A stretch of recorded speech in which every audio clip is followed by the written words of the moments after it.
加坡咧係我人生第一個。到底係有冇男朋友？我覺得成件事係好似跨咗15年之後嘅一個聯繫，咁真係覺得好神奇呢件事。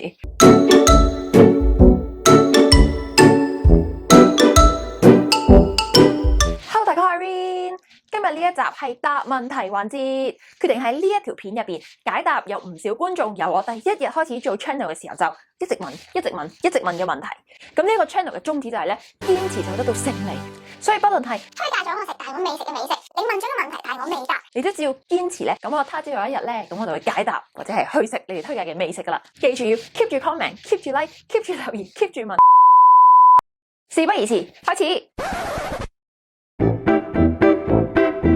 喺2020年嘅1月中，即係上年 Covid 之前嘅嗰段時間咧，啱好就嚟新加坡嘅。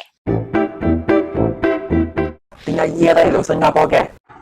工作機會。講完噶啦，我哋下一條片再見，拜拜。講笑啫。咁其實咧，點解1月中嘅時候會嚟到新加坡做嘢咧？真係因為一個工作機會。不過咧，關於我嘅工作咧，就真係非常之唔好意思啦，係唔能夠向大家透露太多啦。希望大家了解，因為公司始終都有佢自己嘅規矩啦。不過我可以話俾大家聽嘅咧，就係我間公司咧係一間 international firm 嚟嘅，所以佢係喺即係全球唔同嘅地方都會係有 branch 啊，有公司啦咁樣。我喺香港做嘢嘅時候咧，咁我公司就係有一個即係可以調配嚟新加坡嘅工作機會啦，就係咁樣喺上年1月中咧就咁樣過咗嚟新加坡呢一度工作嘅。哇！真係非常之感激公司有俾我呢個機會。其實真係如果唔係上年1月中有得嚟嘅話咧，我諗係應該係成世都唔使嚟咯。你睇下依家呢個情況，我自己都已經係年幾冇返過香港。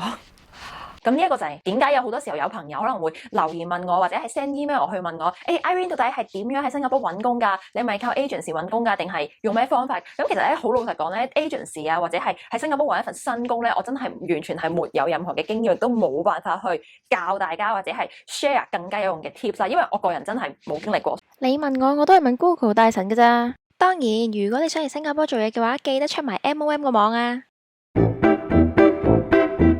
其實呢一個問題咧，真係好糾結㗎。我有少少對 travel bubble 咧係有少少想死心嘅感覺，因為好似每一次咧，佢一出嚟就俾咗個希望我啦。即係其實我係真係好想翻屋企嘅，因為真係冇見過屋企人已經係1年零4個月啦嘛。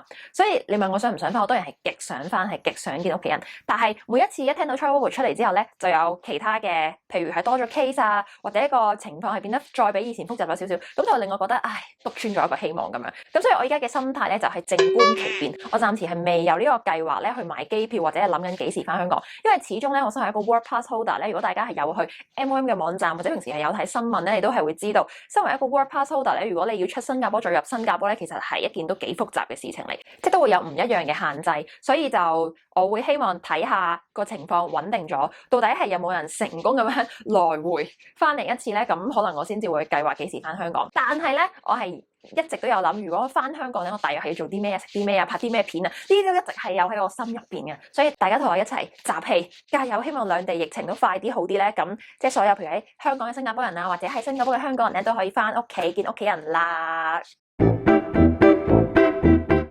小故事環節啦，講呢一樣嘢，其實咧新加坡咧係我人生第一個去嘅海外國家，咁就喺我小學4年班 Primary 4，即係10歲嘅時候。咁我間小學咧就好好喎，嗰一年咧佢就同一間新加坡嘅小學咧有一個兩地交流計劃啦。咁我就非常之有幸咁樣被揀選成為其中一個小朋友可以嚟到新加坡 exchange。咁我其實我都好驚訝，因為我嗰間學校咧係一間好普通嘅 neighborhood 學校嚟嘅啫，我估唔到即係突然間有呢個機會。咁所以新加坡就成為咗第一次 overseas 搭飛機，然後再加上係交流計劃，咁成件事就好興奮。我仲記得嗰陣時咧係柴娃娃咁樣小朋友，一個老師帶一組5、6個小朋友，跟住我哋有20幾個小朋友咧就嚟到新加坡玩啦。記得嗰陣時嘅行程咧，大約就係朝頭早去學校嗰度參觀探訪，當中都仲要做下啲專題報告，譬如就要攞住一個 survey 紙仔去周街問人哋你新加坡咧平時咧去 hawker centre 食嘢係食咩㗎？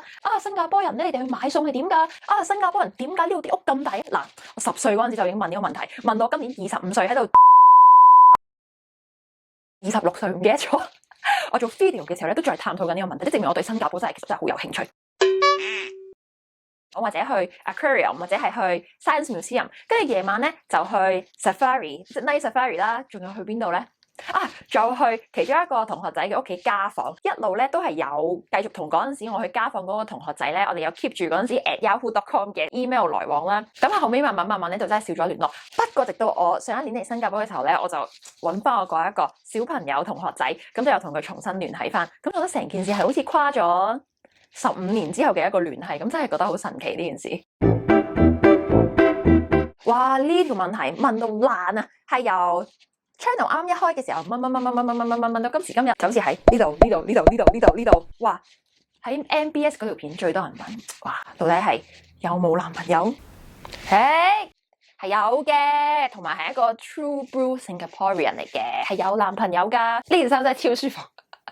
當兵男生不錯哦。咁其實大家咧即係睇我啲片咧，你都會明㗎啦。因為好多時候咧，即係如果我兩隻手都喺呢度，然後你又見到個鏡頭喐嚟喐去，尤其是我食嘢嘅時候啦，咁係一定有人幫我拍嘅。咁但係我親愛嘅男朋友就係完全係無怨無悔，亦都係非常支持我做 YouTube，所以係非常之多謝呢位先生不辭勞苦咁樣幫我拍片，幫我拎嘢，幫我做所有嘅嘢。Hi，大家好，我係 Irene。好似唔係咁喎。我去食嘢嗰啲片啦，我都真係食好多嘢㗎。你哋唔好以為咧係我食2啖，跟住全部俾晒佢食咁樣啦，唔係㗎。有好多時候咧，我都係食到一半或者以上嘅。其實因為真係好好食咯，喺新加坡嘅美食，Hawker Centre係美食。東記嗰個炒粿條啊，食咗2啖之後咧，我要去買另一間啊嘛，跟住翻嚟之後咧，成碟冇晒咯，激死人啊！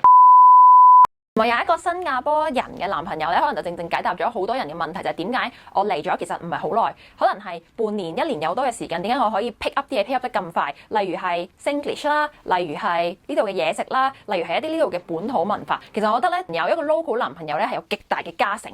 不過當然另外一樣嘢咧，都係要你嘅人咧係要 be more open-minded 嘅，即係你身為一個 foreigner 喺一個新嘅國家嗰度做嘢同埋生活咧，即係我覺得呢個係相輔相成嘅，即係有一個 local 嘅人去睇住你教你，當然呢一個係非常之好嘅地方啦，但同時你自己都要 be more open-minded 去接受同你本身生活環境唔同嘅嘢，然後去 pick up， 咁呢一個咧先係可以令到即係我身為一個外國人可以喺呢度快速成長同埋快啲 localize 嘅一個方法咯。同埋咧，另外一個話題就係咧關於 army 即係當兵嘅事情，即係譬如呢個係咩隊啊，跟住有 Air Force 啊，有 Navy 啊，有 Land 啊，咁就呢一啲咧都係有唔少情況底下咧，佢都會突然間就同我講嘅話題。